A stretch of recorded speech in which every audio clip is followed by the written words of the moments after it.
And I think that was a huge inspiration. But honestly, there's just not a lot of people who are pros who were able to maybe give these girls here in the Midwest a platform. And so that's kind of, I had no one really to look up to when it came to professional basketball. I think when it comes to who inspired me, I do think that it was my mom and my aunt, my grandma. They're just strong, powerful females who have made a huge impact on, raising other strong, powerful females in the world, well, professional sports here in the Midwest. And so I always just knew that I wanted to be that somebody. And so once I put my mind to something, I kind of do it. And so that's really where my inspiration was. You know what's insane? Sophie Cunningham just dropped a bombshell about Caitlin Clark, and it's got everyone talking. She called herself Sabrina Carpenter to Clark's Taylor Swift. But what does that even mean? Let's break it down. Sophie's been in the shadows for years, playing behind Diana Taurasi in Phoenix. But I was actually going to dual sport in college. And then once I actually really thought about it, I was like, I'd have no life. I'd have no time. And then my basketball coaches they were like, no, there's no way. And so honestly, it was up to my junior year in high school that I was maybe going to go volleyball. Okay. Yeah. So I don't know. I like the multiple sports type things. I didn't want to get burnt out. So I tried to play as many sports as possible for as long as I could. That there's something very valuable to not specialize in too early. Yes. So obviously that leaned in your favor. Okay, well, I was going to ask, was it going to be a tough decision to stay in Columbia and become a Tiger? But it sounds like that was a family legacy. Now she's stepping into the spotlight with the Indiana Fever. Is she ready to be Clark's new sidekick? Or is there more to this story? You won't believe what Sophie said next. You know what's wild?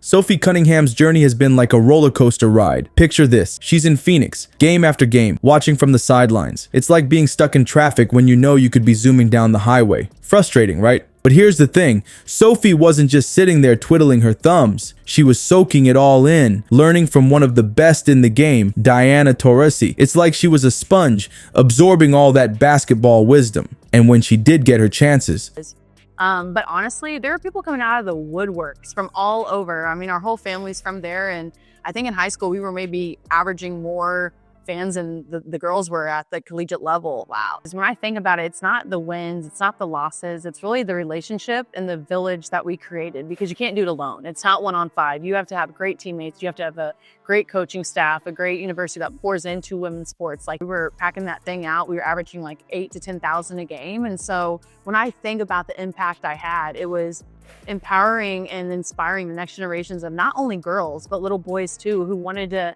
maybe not just be a professional athlete, but like do something awesome with their life. Oh boy, did she make them count. Sophie's been lighting it up from beyond the arc.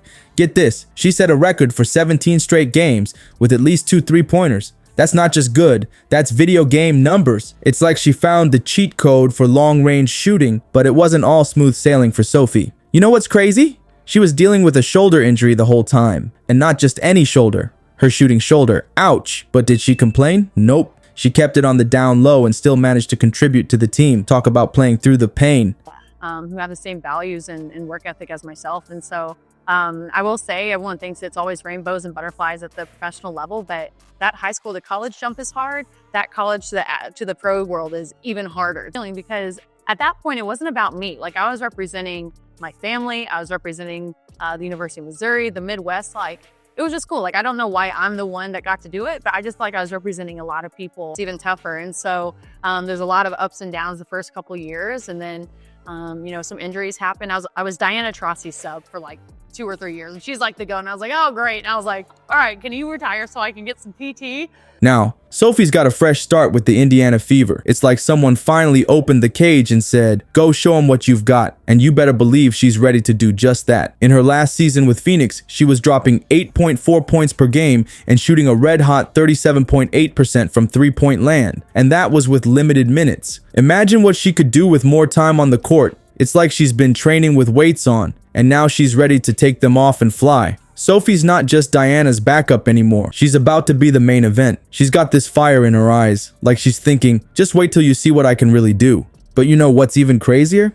Sophie's new teammate is none other than Caitlin Clark. Yeah, that Caitlin Clark. It's like the basketball gods decided to spice things up and put these two sharpshooters on the same team. Can you imagine the fireworks when they're both on the court? Have you heard of her? You happen to have a little interaction with her And it was said that you were potentially asking her to come to Phoenix. I totally was. And maybe the joke was on us because maybe she was asking you to come to the Fever. But I learned so much. But to be honest, I just think it's a great career change for him because of the system I'm going to be in. Okay. Like, I don't even think I've even hit even close to my potential yet. So I just think there's so much left in my tank, and that's what excites me the most. No, maybe I just put in the atmosphere and it happened. But how funny is that? Like I never really even saw myself leaving Phoenix. It was my new home away from home. I have a great off-court situation. All right, get this. Remember when we thought Sophie was trying to recruit Caitlin to Phoenix? Well, talk about a plot twist. It turns out Sophie's the one who ended up joining Caitlin in Indiana. I know, right? It's like the basketball gods decided to flip the script on us. So picture this. Sophie and Caitlin are on the court, face to face during a game. Everyone's thinking Sophie's trying to sweet talk Caitlin into coming to Phoenix. And I understand both sides of it. And I've said this in other interviews too, where it's like, there's been Trailblazers that they didn't get paid what they got paid, or they didn't have the attention, but the talent has always been there. So it was a matter of time of who. And so I'm for it. I think that class, not only her, but you have Cameron Brink, you have Angel Reese, really those three, they just have a lot of eyes and a lot of followers. But nope, that's not how it went down at all. Instead, Sophie's the one who packed her bags and headed to Indiana. It's like one of those crazy moments in sports where everything changes in the blink of an eye. Now here's where it gets really interesting. Sophie's not just excited about playing with Caitlin, she's actually super impressed by her. She even said she has a lot of pressure and a lot of eyes on her shoulders, and she handles it so gracefully. That's some high praise coming from a veteran player like Sophie. It's like she's seeing something in Caitlin that goes beyond just her skills on the court. But hold up, don't think for a second that Sophie's just going to be Caitlin's sidekick. No way. She made it clear that she's ready to bring her A game too. Sophie said, "I'm just excited to be a part of something like that," and she passes the ball, which I enjoy. That's Sophie's way of saying, "Hey, I'm here to play, not just to watch." You know what's even crazier? Sophie thinks she and Caitlin could be the next big thing in the WNBA. We're talking about a dynamic duo that could light up the scoreboard like fireworks on the 4th of July. Can you imagine the threes they're going to rain down? It's like they're about to form their own Splash Sisters or something. But here's the thing, this isn't just about basketball. Sophie's got some thoughts on the future of women's basketball. And let me tell you, it's eye-opening stuff. She's not just thinking about the next game or the next season. She's looking at the big picture, thinking about how she and Caitlin could change the game.